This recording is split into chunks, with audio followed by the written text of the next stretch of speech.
बड़े सारे सत्संग हैं जिस दिन से जुड़े हैं। मैं जुड़ी सत्संग की वजह से थी शायद। मुझे ब्लाइंड स्कूल चलाने का एक काम सौंपा हुआ है गुरुजी ने। मैं सेंटर फॉर ब्लाइंड वुमेन चलाती हूँ दिल्ली में। और बहुत अनरिचुअलिस्टिक अनरिलीजियस पर्सन हूँ। बिल्कुल कोई धर्म नहीं मानती थी, अपने काम को धर्म मानती थी और आज भी मानती हूँ। और मुझे मेरे यहाँ जनरल कपूर जो आज एब्सेंट है, आई थिंक उनकी जगह मुझे दी गई है। मेरे वाइस चेयरपर्सन है अभी। जनरल कपूर मेरे सेंटर में लाए गए कहीं से और बोले जुड़ूंगा तो फोटो फोटो लगाऊंगा पहले यहाँ, फिर मैं आऊँगा आपके ऑफिस में।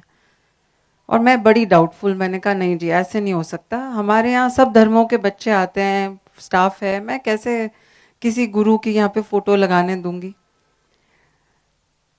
ही stopped, I mean he said okay we'll wait. और वो जितनी बार मैं उनको कोई काम बताती थी तो बोलते थे अच्छा इससे बात करके हो जाएगा। बड़े बड़े पॉलिटिशियंस के नाम भी लेते थे बीच में, बड़ी सेलिब्रिटीज के। मैं कहती थी कैसे जानते हैं आप? ये संगत के लोग हैं, गुरु जी की संगत के लोग हैं। And he used to talk about people in the PM's office, he used to talk about major politicians also at that time. तो I started listening to satsangs from him at that time. मैंने उनसे सत्संग सुनने शुरू किए थे।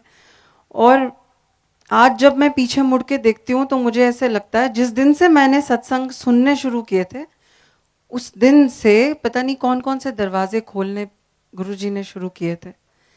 सत्संग सुनना गुरुजी का अपने आप में एक चिंतन मनन बहुत लंबा और बहुत बड़ा है।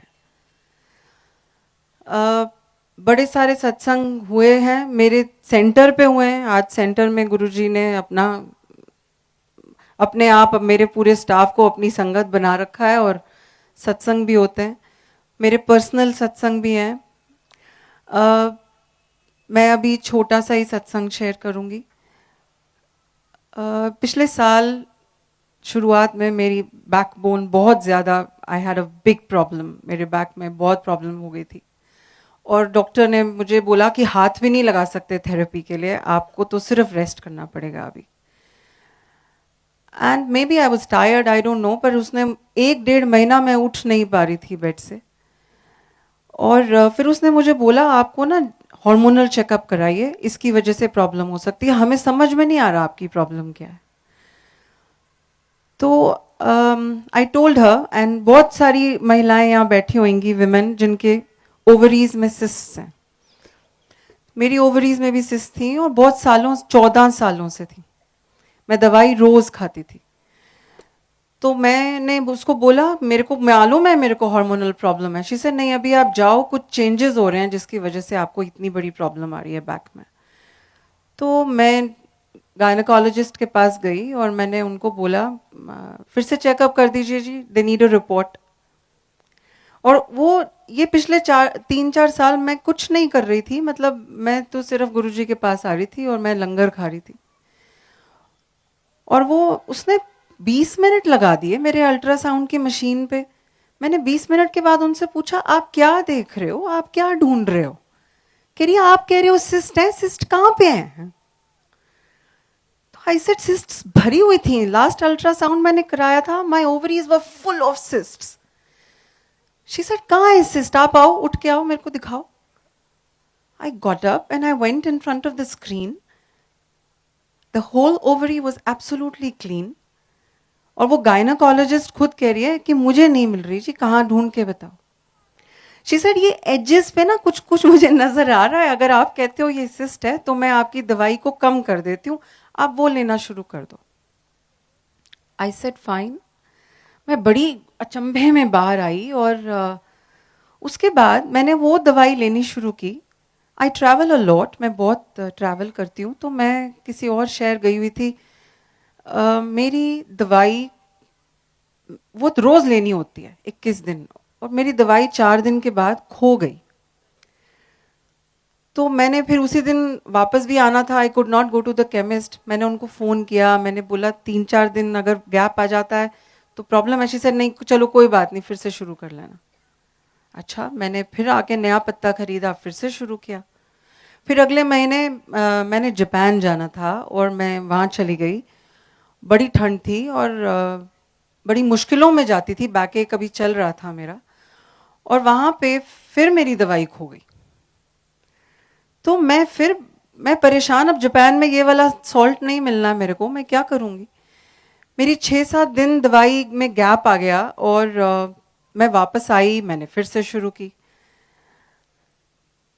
2 महीने के बाद मैं फिर से गई अपनी ये थेरेपिस्ट डॉक्टर के पास, बैक की थेरेपिस्ट डॉक्टर के पास, और उसने मुझे बोला कि आपने अपने आप को ठीक नहीं किया बैक एक से, आप क्या कर रहे हो, आपको मैंने कहा था हार्मोनल चेक कराओ।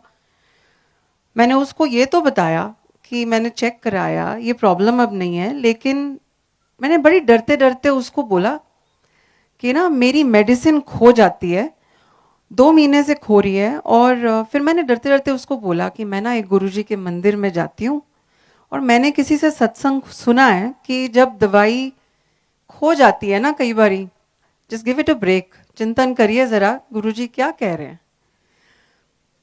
तो मैंने उस शी सेड कौन से गुरुजी हैं, मैंने कहा छतरपुर के आगे हैं, कोई बड़ा डर डर के बता रही थी मैं कि ये डॉक्टर कहेगी ये पागल लड़की है। शी सेड आप बड़े मंदिर के गुरुजी के बारे में बात कर रही हैं, मैंने कहा हाँ। कहती है मैं भी फॉलोअर हूं, दवाई आज छोड़ दो। I said are you sure Nidhi, क्या बोल रहे हो। कह रही है दवाई आज छोड़ दो। मैंने जी वो दवाई जो छोड़ी पिछली फरवरी में, तो दोबारा नहीं पकड़ी। वो दवाई छोड़ने के बाद मेरी बैक एक बिल्कुल ठीक हो गई, शायद गुरुजी कह रहे थे छोड़ दो, नहीं चाहिए। और मैं हैरान हूं, आज तक मैं बहुत कम ये सत्संग सुनाती हूँ, लेकिन ये बहुत इंपॉर्टेंट है मेरे लिए सत्संग। बड़े सारे सत्संग गुरुजी ने दिए हैं हमको, मेरे सेंटर पे बड़ी उनकी बहुत मेहर बनी हुई है। और एक और मैसेज जो वो रोज मेरे को देते हैं कि मैं भी दूसरों को बोलूं कि जो सेवा दी है ना गुरुजी ने, उस पे लगे रहना है जब तक वो नहीं उठा देते हैं। मैं बहुत बार उठने की कोशिश की, कहा ये काम बड़ा मुश्किल है गुरुजी, मैं यहाँ से कमाती नहीं हूँ, मेरे को कमाई के साधन दूसरे चाहिए होते हैं। उन्होंने कुछ ऐसा चक्कर चलाते हैं कि तू यहीं काम करती रहे और तेरी कमाई के साधन मैं कुछ और बनाता रहूंगा। मेरे बिना गए काम पे, मेरे बिना कुछ किए उन्होंने मुझे 12 कंपनीज के पैनल पे बिठा दिया, जहां से मुझे पैसे आते रहते हैं। मैं काम करने वहां नहीं जाती, मैं काम वहां ब्लाइंड स्कूल का करती हूँ, लेकिन वो जो सेवा उन्होंने पकड़ाई है, वो सेवा, चाहे आप सॉफ्टवेयर के इंजीनियर हैं, चाहे आप स्कूल चलाते हैं, चाहे आप टीचर हैं, चाहे आप माँ हैं, ये मैसेज मैंने बहुत बार सीखा है जी के जो सेवा पकड़ाई है वो सेवा आपकी है, और अपनी सेवा को दूसरे से कंपेयर भी नहीं कर सकते।